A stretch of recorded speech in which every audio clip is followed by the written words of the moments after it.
अजित पवारांच्या राष्ट्रवादीच्या डोक्याला ताप होताना या तापाचं कारण असलेलं एक नाव आहे संग्राम जगताप. त्यांच्याच पक्षाचे आमदार जे म्हणतात की हिंदूंकडूनच फटाके खरेदी करा, मुस्लिम समाजाच्या दुकानावर जाऊ नका. स्वतः राष्ट्रवादीचे आमदार अमोल मिटकरी आपल्यासोबत आहेत. ताप होतोय पक्षाच्या? त्यांच्या भूमिका दोनदा तीनदा अशा पद्धतीनं त्यांनी मोठ्या स्टेजवर वक्तव्य केल्यानंतर स्वतः पक्षाचे प्रमुख आदरणीय अजितदादांनी समज दिली. पण आज सकाळी पुण्यावरून ज्यावेळेस पत्रकारांनी हा प्रश्न विचारला त्यावेळेस स्वतः अजितदादा म्हणाले की आम्ही फुले शाहू आंबेडकर शिवछत्रपतींना मानणारी लोक आहोत, तसा आमचा पक्ष आहे.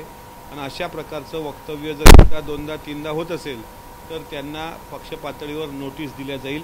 असं वक्तव्य करणं चुकीचं आहे. ते पक्षाचं मत असू शकत नाही, ते त्यांचं वैयक्तिक मत आहे. राहिला प्रश्न सदर आमदार महोदयांनी केलेला वक्तव्याचा, तर आजही दर मंगळवारी सर्व आमदार मंत्रालयामध्ये असतात कॅबिनेटमुळे. त्यांना माझी विनंती आहे तुमच्या चॅनलवरून की कॅबिनेटची बैठक संपल्यावर आपापल्या गाड्या काढून प्रॉपर्ट मार्केट मुंबईला जा. तिथं रांगोळीचे व्यापार, तिथं होलसेल लाईटिंग, होलसेल फटाके हे विकणारे सगळे आपले मुस्लिम बांधव आहेत आणि खरेदी करणारे सगळे आपले हिंदू बांधव आहेत. त्या मुंबईची अशी परिस्थिती आहे तर दिल्लीपासून गल्लीपर्यंत सर्वात जास्त व्यापार करणारा सिंधी बांधव, मुस्लिम बांधव, मारवाडी बांधव, गुजराती बांधव हीच लोक आहेत. आणि आपले हिंदू बांधवांना कोणी व्यापार करायला अडवलंय? तुम्ही पण फटाक्याचा व्यापार करू शकता, पण अशा प्रकारे तुम्ही घेऊच नका. मग माझं असं म्हणणं आहे, आता मार्केटमध्ये दिवाळीच्या आता मी मोजरीत पाहिलं, राजस्थानच्या पंत्या आल्या, गुजरातच्या पंत्या आल्या, महाराष्ट्राच्या कुंभारवाड्यातल्या पंत्या कुठे आहेत? तो तर हिंदू समाजातला सर्वसामान्य घटक आहे ना, त्याला बळ देण्याकरता आपण आमदार महोदय काय पुढाकार घेता? त्यामुळे अशी वक्तव्य ही समाजामध्ये दुही पसरवणारी आहेत. ती आमच्या पक्षाची भूमिका असू शकत नाही. आमदार महोदयांना आमची विनंती नेहमीच राहिलेली आहे की असं वक्तव्य करून दोन समाजात तेढ निर्माण होईल असं करू नका. ते पण भगवी टोपी घालून तो विचार मांडतात, पण माझ्या डोक्यावर जी भगवी टोपी आहे ती राष्ट्रसंत तुकडोजी महाराजांच्या विचाराची आहे. आपण स्वतः सामुदायिक प्रार्थनेमध्ये मौन श्रद्धांजलीमध्ये होता. इथे प्रार्थनामध्ये टोपी घातल्यानंतर तुम्हाला हिंदू धर्माची प्रार्थना ऐकायला भेटली, मुस्लिम धर्मियांची अजान ऐकायला भेटली आणि बुद्ध धर्माची धम्मवंदना ऐकायला भेटली. असा वैश्विक विचार ज्या गुरुकुंजात मांडला गेला त्या गुरुकुंजाच्या विचाराची भगवी टोपी घालून मला समतावाद मांडता येतो. आणि याच भगव्या टोपीचा गैरवापर करून काही लोकांना हिंदू विरुद्ध मुसलमानांच्या भावना भडकवता येतात. मी मात्र या पठडीतला आहे. मी संविधानाला मानतो. संविधानाचा विचार मानणं असणारी लोक अशा प्रकारचं वक्तव्य करू शकत नाहीत. त्याच्या राजकारणात मेरिट येण्यासाठी तुमचे आमदार संग्राम जगताप कोणाला तरी कॉपी करतात, कोणाला तरी पाहून लिहितात असं वाटतं? ते त्यांनी काय लिहावं त्यांचा वैयक्तिक प्रश्न आहे. पण मला असं वाटते की तुम्ही स्पर्धा करा. तुम्हाला जर मोठं व्हायचं असेल तर तुम्ही आणखी मोठे व्हा. पण स्वर्गीय अरुण काका जगताप त्यांचे वडील यांनी जो विचार मांडला, सर्व धर्मियांना घेऊन ते चालले, तोच विचार पुढे न्या. तुमची रेषा आपोआप पुढे होईल. पण कोण्या मुस्लिमांना बोलून, कोण्या आणखी धर्माला असं वादग्रस्त बोलून मला असं वाटते की तो पक्षाची विचारधारा नाही आहे. आणि आपल्या जिल्ह्याची अहिल्यानगरची विचारधारा पण ती नाही. पुण्यश्लोक अहिल्यामाई होळकरांचं जन्मस्थळ जिथं येतं, ज्या माऊलीने सगळ्या समाजाला घेऊन जाण्याचा संकल्प केला, त्या माऊलीच्या मातीत अशा पद्धतीचा विचार कसा रुजतो हाच मोठा म्हणजे संशोधनाचा विषय आहे. मित्र असलेले नितेश राणे आता शांत आहेत, मात्र तुमच्या पक्षाचे आमदार आता बोलत आहेत. स्क्रिप्ट वेगळं लिहून देतं असं वाटतं? आमचे मित्र कुठं शांत आहेत? कालच तर ते बोलले. MIMची एक सभा झाली अहिल्यानगरला, त्यानंतर आमच्या मित्रांवर तिथं काही बोलल्या गेलं. आमच्या मित्रांनी पण उत्तर दिलं.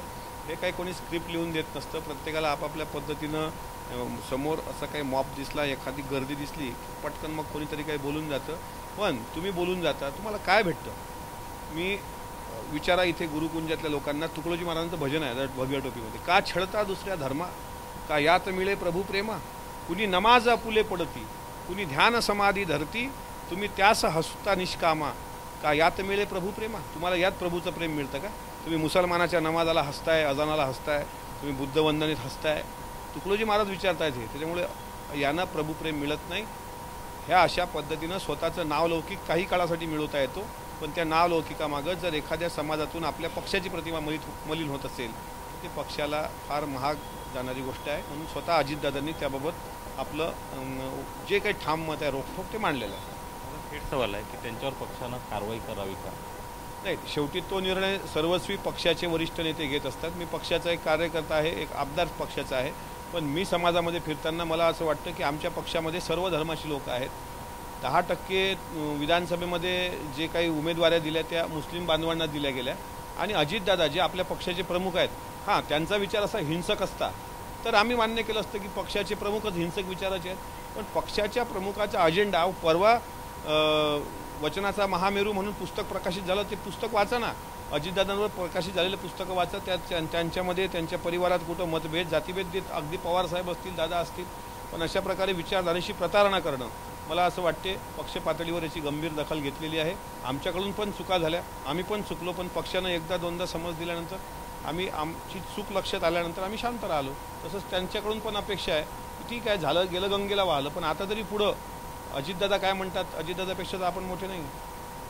संग्राम जगताप जो विचार म्हणतात तो पक्षाचा नाही, तर पक्षाचा विचार हा फुलेशाह आंबेडकरांचा आणि तोच आम्ही समोर घेऊन जातोय असं आमदार अमोल मिस्त्री म्हणतात. कॅमेरामॅन अमोल देशमुखचा उमेश रोणे, ABP माझा, अकोला.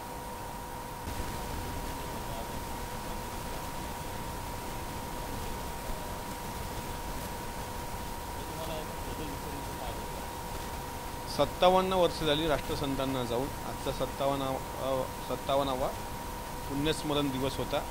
देशभरातून विदेशातून सुद्धा हजारो लाखो राष्ट्रसंतांना त्यांच्या विचाराला मानणारे अनुयायी आज गुरुकुंजात दाखल होत असतात. मी माझ्या जीवनाची सुरुवात याच ठिकाणाहून केली, गुरुकुंजातून. आणि सार्वजनिक जीवनाची सुरुवात करताना दरवर्षी न चुकता मला जसं शक्य होत असेल तसं मी गुरुकुंजाच्या कार्यक्रमाला येतो. कोरोनाचा काळ जर सोडला तर मी रेग्युलर दरवर्षी या ठिकाणी येतो. आणि दरवर्षी या ग्रामगीतेची राष्ट्रसंतांच्या विचाराची शिकवण आहे की इथं येणाऱ्या प्रत्येकाला मौन श्रद्धांजलीच्या नंतर सर्व धर्म समभावाच्या प्रार्थना ऐकायला मिळतात. त्यामध्ये पहिली होती बुद्धवंदना, मग होते जैन धर्माची प्रार्थना, मग ख्रिश्चन धर्माची प्रार्थना, मग मुस्लिम समाजाचा अजान सामुदायिक प्रार्थना. असा 50 वर्षापासून तरी मी पाहत आलेला प्रोटोकॉल माझ्या माहितीप्रमाणे आहे. म्हणजे मीच अनेक वर्षापासून पाहतो, पण 57 वर्ष हेच चाललंय गुरुकुंजात. पण अलीकडे आजचं चित्र असं दिसलं की ज्या विचारपीठावर राष्ट्रसंतांचा फोटो आहे त्याच्या अवतीभोवती विविध धर्माची जी चिन्ह होती ते होर्डिंग पण दिसलं नाही कुठे. आम्ही ज्या अपेक्षेनं आलो की इथं आता सर्व धर्म समभाव सांगणारा आता हा एकमेव पंथ राहिलेला आहे राष्ट्रसंत तुकडोजी महाराजांचा गुरुदेव सेवा मंडळ. आणि गुरुदेव सेवा मंडळाच्या लोकांनीच जर घाबरून जाऊन, जर दचकून, कोण्या राजकीय दबावाला बळी पडून हळूहळू एक एक प्रार्थना कमी करणं, आरतीचा वेग कमी करणं, असा काही प्रकार केला तर मला सांगा लोकांनी कोणाकडून आदर्श घ्यावा. तुम्हीच प्रार्थनेमध्ये हो चीड झुटी राहा की म्हणता आणि मग झुट्या गोष्टीचा तर विरोध केला पाहिजे. मला ही गोष्ट नक्कीच खटकलेली आहे. मी पण मला विचाराचा अधिकार आहे, कारण मी तुकडोजी महाराजांच्या ग्रामगीतेतून पुढे आलेला व्यक्ती आहे. मी सामुदायिक प्रार्थना, ध्यान साधना करणारा व्यक्ती आहे. आज तुम्ही बघा, कोण यावं, कोण्या पीठाच्या मठाधिपतींनी यावं हा त्यांचा वैयक्तिक विषय. आता तुकडोजी महाराज अखिल भारतीय विश्व हिंदू परिषदेचे पण अध्यक्ष होते, साधू आखाड्याचे अध्यक्ष होते, पण तुकडोजी महाराजांचा विचार हा मुस्लिम विरोधी कधीच नव्हता. पण आजच्या या सगळ्या वातावरणामध्ये मला मौन श्रद्धांजलीचा सोहळा हा कोण्यातरी दबावाखाली पार पडतोय असं जाणवलं. त्यावर स्वतंत्र मी लिहिणार आहे. पण असं जर झालं तर देशात फक्त एकमेव आता गुरुदेव सेवा मंडळ राहिलं. आणि आता जर राजकीय दबावाला बळी पडून प्रार्थनाच कट होत गेल्या, म्हणजे सर्वधर्मीय प्रार्थना, तर मला वाटतं भविष्यात माणसं माणसाला कापून टाकतील आणि तू मुसलमान आहेस, तू हिंदू आहेस तर डायरेक्ट गोळ्या घाला, ठार मारा, अशी परिस्थिती बोकाळेल. ती बोकाळू द्यायची नसेल तर अमरावती जिल्हा ज्या जिल्ह्यांनी जगाला भाऊसाहेब पंजाबराव देशमुख, गाडगे बाबा तुकडोजी महाराजांनी विचार दिला, त्या जिल्ह्यामध्ये जर विचाराच्या प्रसाराच्या बरोबर वाईट विचाराचं प्रदूषण होत असेल ते रोखण्याचं सामर्थ्य फक्त गुरुदेव सेवा मंडळात आहे. आणि आज दुर्दैवानं सांगतो, मध्यवर्तीच्या लोकांना आमची हात जोडून विनंती आहे की अशा प्रकारचा पुण्यस्मरण सोहळा जो इतक्या जलद आणि अशा कटछाट पद्धतीने घेतला गेला, त्यामुळे भविष्यात मला अशी भीती वाटायला लागली की उद्या चालून तुम्ही सर्व प्रार्थना कट कराल की आता मुस्लिमांची प्रार्थना कशी घ्यायची. आता पहलगामचा विषय कधीच आला नाही आजपर्यंत, मिशन सिंदूरचा विषय कधीच आला नाही. म्हणजे तुम्ही धर्माला राजकारणाचं अधिष्ठान देत आहे की राजकारणाकडे धर्म वळवत आहे, याच्या संभ्रमात इथली लोक आहेत. त्यांनी लवकर दुरुस्त व्हावं आणि जागतिक जर अखिल भारतीय हा विचार म्हणतो आपण तर भारतापर्यंत तरी विचार पोहोचवा ना तुकडोजी महाराजांचा. कुठं काही कमी पडत असेल तर सरकार म्हणून सरकार तुमच्या पाठीशी आहे, सगळीच लोक पाठीशी आहेत. पण अशा प्रकारे एक भीती मला वाटते की भविष्यात हा विचार मरू नये, एवढीच माझी राष्ट्रसंतांच्या चरणी प्रार्थना. म्हणजे काय होतं की पूर्वीच्या काळी कुठलेही राजकीय पदाधिकारी आले तर एका लाईनमध्ये बसायचे, कुठलेही राजकीय पदाधिकारी आले तर त्यांना काय कुठल्या VIP ट्रीटमेंट्स नसायच्या. पण अलीकडच्या काळात मी पाहतो की एखादं कोणी मोठे नेते आले की त्यांच्या अवतीभोवतीचा ताफा, अवतीभोवतीचे बॉडीगार्ड, याच्यामुळे काय होतं की तिथली मूळ जी ध्यानधारणेची जी कन्सेप्ट म्हणजे एक हे लागलेली असते, लिंक लागलेली असते, ती विस्कळीत होऊन जाते. आणि मग सगळा सोहळा त्या व्यक्तीभोवती फिरतो आणि व्यक्तिकेंद्रित सोहळा होऊ नये. कोणी हो, उद्या देशाचे राष्ट्रपती आले, देशाचे प्रधानमंत्री आले, राज्याचे मुख्यमंत्री आले तर ते मोठे आहेत, पण सामुदायिक प्रार्थनेच्या वेळी राष्ट्रसंतांच्या विचारासमोर सगळे समान आहेत.